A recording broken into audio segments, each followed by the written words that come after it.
को नमन करते हुए यहाँ मंच पर उपस्थित तमाम संगठनों के नेतागण, हमारे भीम आर्मी के स्टेट के, प्रदेश के, जिले के नेतागण, सम्मानित साथी, मीडिया बंधु और यहाँ उपस्थित जो कड़ी धूप में अपने अधिकारों के लिए यहाँ डटे हुए हैं, नौजवान साथी, मेरी माताएं बहनें, सम्मानित बंधुगण,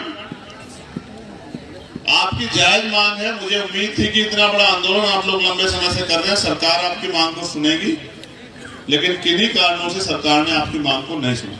इसी कारण आपकी बात को और मजबूत करने के लिए मुझे यहाँ आना पड़ा। आज एक विशेष दिन है। शायद जब आपने आंदोलन की घोषणा की तो शायद आपको जानकारी ना रही हो, लेकिन इस देश में एक प्रदेश पड़ता है बिहार, और बिहार में एक महापुरुष जन्मे जो अपने पूरे जीवन वंचितों को उनके हक अधिकार दिलाने के लिए संघर्ष करते रहे। बिहार के लेनिन कहे जाने वाले बाबू जगदेव प्रसाद कुशवाहा जी की भी जयंती है। आज मैं उनको भी नमन करता हूं इस पावन धरती पर खड़े होकर। और अच्छा अवसर ये है कि उन्होंने जो नारे दिए वो नारे आपकी मांग को आज सपोर्ट करते हैं। उन्होंने एक नारा दिया है, 100 में से 90 शोषित, शोषितों ने ललकारा है, धन धरती और राजपाट में 90 भाग हमारा। उन्होंने एक नारा और दिया है कि 100 पे 90 का शासन नहीं चलेगा, नहीं 100 पे 10 का शासन, 90 पे 10 का शासन नहीं चलेगा, नहीं चलेगा। लेकिन बुरा यह है कि उनके जाने के इतने दिन बाद भी आज भी 90% लोगों पे इस देश में 10% लोग शासन कर रहे हैं। सबसे पहले तो मैं आपको धन्यवाद देता हूं, छत्तीसगढ़ के मेरे क्रांतिकारी भाइयों बहनों। आज आपने सिर्फ और सिर्फ एक बिगुल नहीं बजाया, आपने क्रांति का ऐलान किया है। मैं आपकी सराहना करते हुए मुझे बड़ी गौरव हो रहा है, खुशी हो रही है कि आप अपने हक अधिकारों के लिए आओ, किसी शादी ब्याह में यहाँ नहीं पहुंचे, इतनी गर्मी का जो सामना कर रहे हो, अपने साधन जुटा के जो हजारों की संख्या में यहाँ पहुंचे हो, आप अपने समाज, अपने हक अधिकारों के प्रति सचेत हो, इस बात की मुझे खुशी है। लेकिन अधिकार अगर मांगने से मिलते तो हजारों साल से आप लोग इस देश में, हम लोग इस देश में अपने अधिकारों को मांग रहे हैं, रो रहे हैं, चिल्ला रहे हैं, अन्याय सह रहे हैं, लेकिन आज तक भी हमें एक अधिकार नहीं मिले। उसका एकमात्र कारण ये है, जितना मुझे समझ आया कि अधिकार मांगने से मिलते ही नहीं है, अधिकार छीनने पड़ते हैं। मांगने सिर्फ भीख मिलती है और अधिकार छीनने पड़ते हैं, और छीनने के लिए शक्ति की जरूरत होती है। और इस देश में शक्ति संगठन में है और सत्ता में है। जिनकी सत्ता होती है उनको किसी के आगे हाथ नहीं फैलाना पड़ता, और जिनकी सत्ता नहीं होती वो आंदोलन करने आते हैं तो उनके ऊपर झूठे मुकदमे लगा के उनको जेल भेजने का काम जो है सरकार के लोग करते हैं। पूरे देश में घूमने के बाद मुझे ये महसूस हुआ, सरकार कोई हो, किसी पार्टी की हो, हर सरकार उस प्रदेश में रहने वाले कमजोरों के हक अधिकार छीनने को, डकारने के पीछे लगी हुई। मुझे खुशी इस बात की है कि बड़ी संख्या में अगर नौजवान साथी अपने हक अधिकारों के लिए संघर्ष कर रहे हैं तो हमारी माताएं बहनें भी पीछे नहीं है, वो भी बड़ी संख्या में यहाँ डटी हुई। इस बात से स्पष्ट होता है कि यहाँ क्रांति जो है वो शहर में या पुरुष वर्ग तक सीमित नहीं है। यहाँ क्रांति महिलाओं, बच्चियों, बहनों यानी कि घर के चूल्हे तक जो है यहाँ क्रांति है। इसलिए आने वाले समय में यहाँ परिवर्तन सुनिश्चित है, यहाँ परिवर्तन को कोई नहीं रोक सकता। साथियों, जिस मांग के लिए आप यहाँ खड़े हैं वो मांग मुझे लगता है कि 4 साल पहले ही सरकार को पूरी कर देनी चाहिए थी, जैसा कि उन्होंने वादा भी किया। लेकिन सरकार को ये लगता है कि ये लोग जो अपने महापुरुषों द्वारा दिए गए अधिकारों को भी नहीं समझ पाए, ये लोग आपका कुछ नहीं बिगाड़ पाएंगे। मेरी बात पे गौर करना। और आज अपने आगे एक सवाल आपके आगे छोड़ रहा हूं, उसको सुनना और समझना। भारत में संविधान से पहले भी राज होता था, वोट देने के अधिकार थे। उससे पहले राजतंत्र भी था, मुगल काल भी रहा, ब्रिटिश भी आए, उससे पहले भी हुन, शक, यमन तमाम लोगों का राज रहा। उससे पहले हमारे पुरखों का, बुद्धिस्ट महापुरुषों का भी राज रहा। लेकिन उस समय राज युद्ध होते थे, घोड़े पे, हाथी पे, बंदूकों से, तोपों से, तलवारों से, लाठियों से युद्ध होते थे और तब जाके राज व्यवस्था बदलती थी।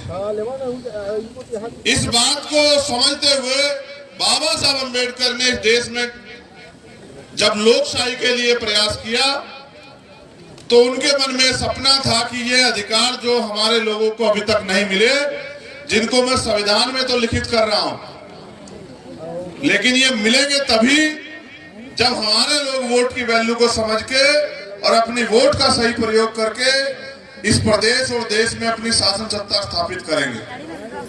सम्मानित साथियों,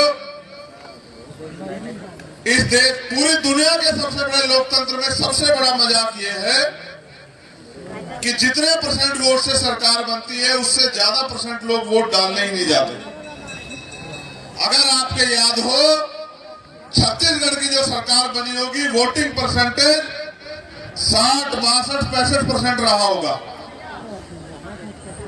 60, 62, 65% लोगों ने वोट देके छत्तीसगढ़ में सरकार बनाई होगी और जिस पार्टी की सरकार बनी उनको 32, 34, 35% सरकार में मत मिला होगा एब्सोल्यूट मेजॉरिटी की सरकार बनाने के लिए।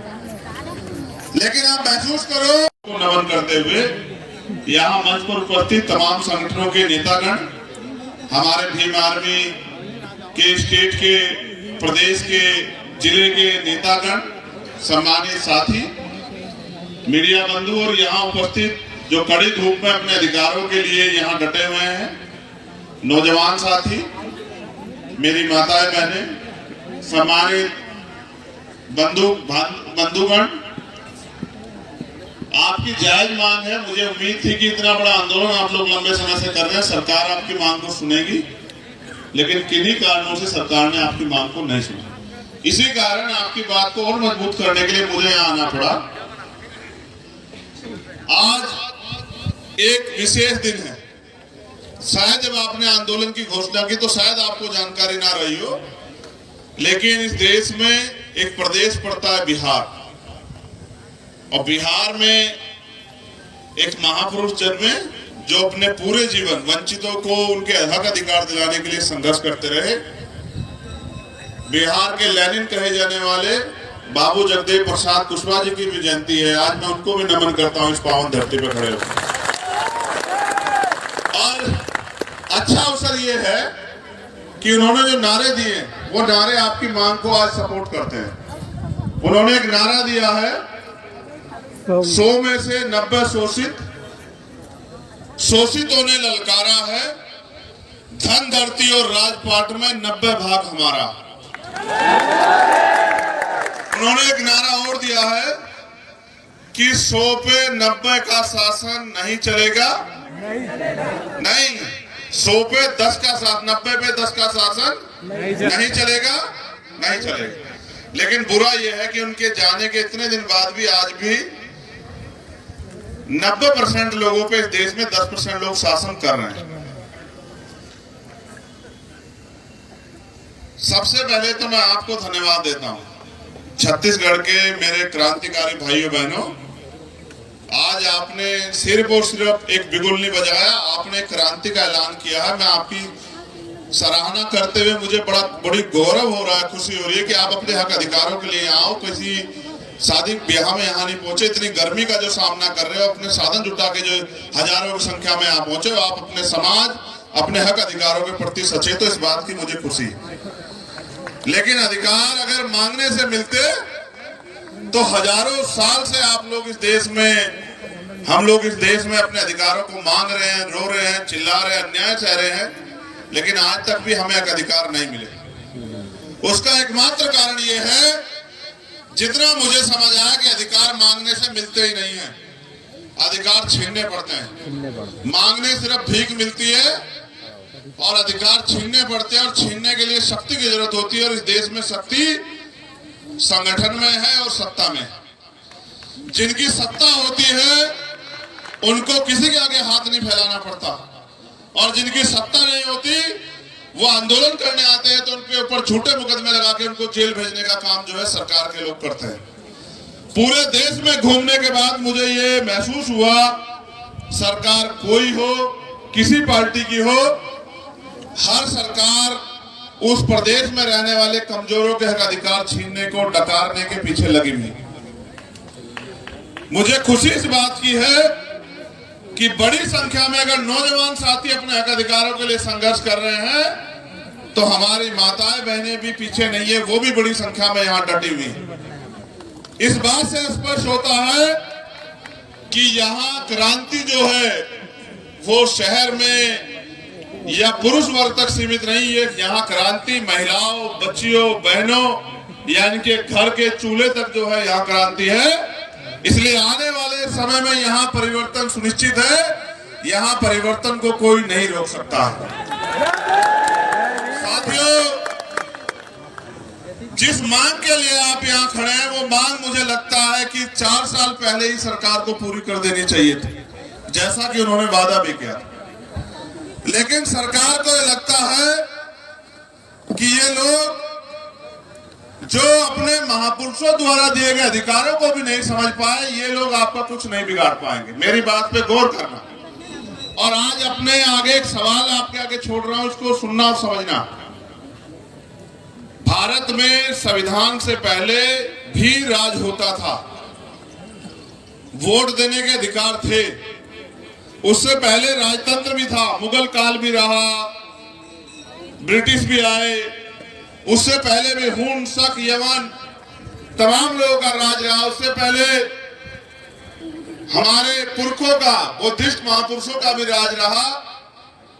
लेकिन उस समय राज युद्ध होते थे, घोड़े पे, हाथी पे, बंदूकों से, तोपों से, तलवारों से, लाठियों से युद्ध होते थे, और तब जाके राज व्यवस्था बदलती थी।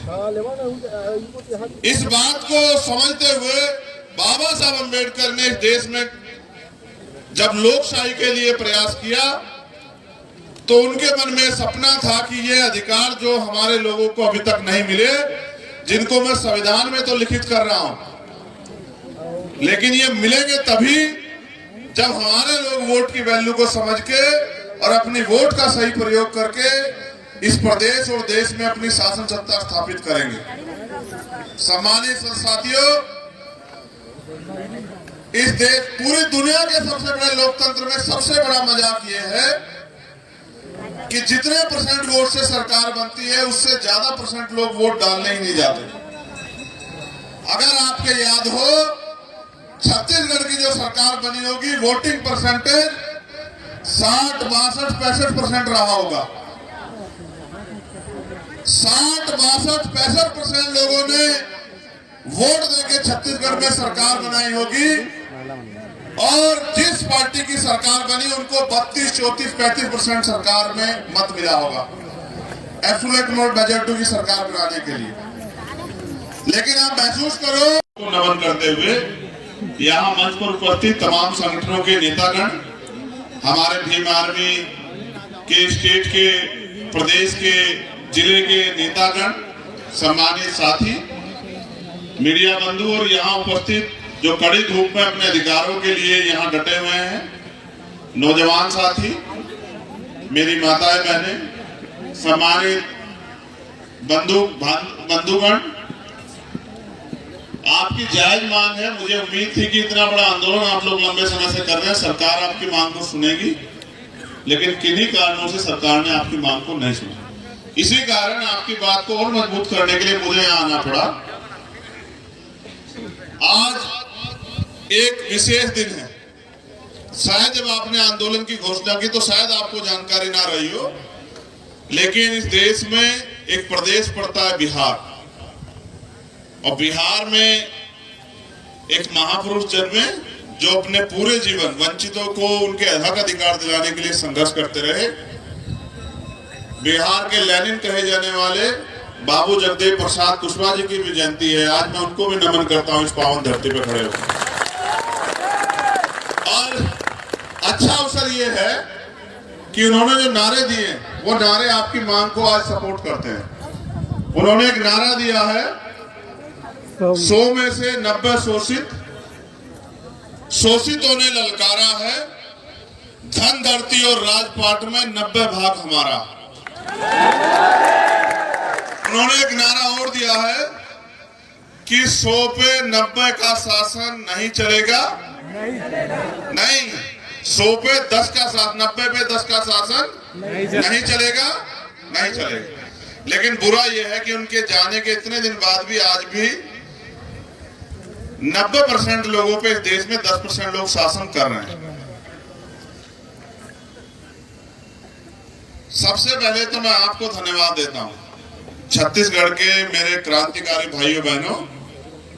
आज आपने सिर्फ और सिर्फ एक बिगुल नहीं बजाया, आपने क्रांति का ऐलान किया है। मैं आपकी सराहना करते हुए मुझे बड़ी गौरव हो रहा है, खुशी हो रही है कि आप अपने हक अधिकारों के लिए आओ। किसी शादी ब्याह में यहाँ नहीं पहुंचे, इतनी गर्मी का जो सामना कर रहे हो, अपने साधन जुटा के जो हजारों की संख्या में यहाँ पहुंचे हो, आप अपने समाज, अपने हक अधिकारों के प्रति सचेत हो, इस बात की मुझे खुशी है।